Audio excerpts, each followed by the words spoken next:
I would like to thank each and every one of you for the trust you reposed in electing us to the Security Council these 2 years.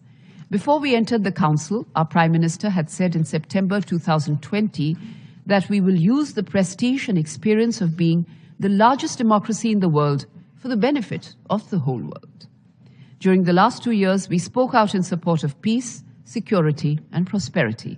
We did not hesitate in raising our voice against the common enemies of humanity, such as terrorism.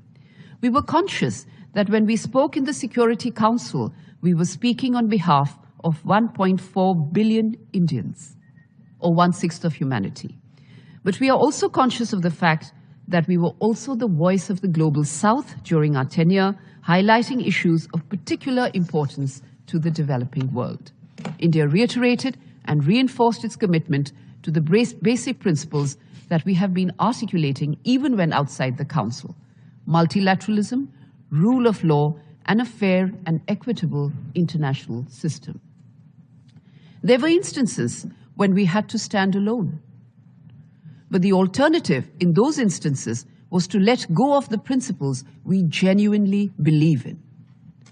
Where we had genuine differences, including with our partners who are present on stage today with me, the role of the Security Council in dealing with climate change, for one, our opposition was based on principles. We also tried to bring in focus issues which we believe are highly important, but which had received adequate attention from the Security Council.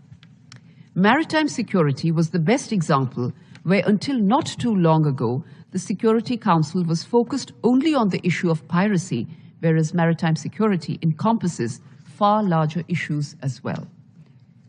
As a large troop contributing country, we also brought attention to the peacekeeping angle and piloted Resolution 2589, which calls for accountability in cases of crimes against peacekeepers.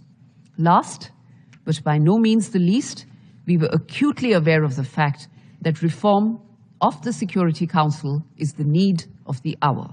This conviction has only been strengthened after our tenure. As we exit the Council this tenure, we remain convinced that the more there is resistance to change, the more the danger that the decisions of this body stand the risk of losing relevance and credibility.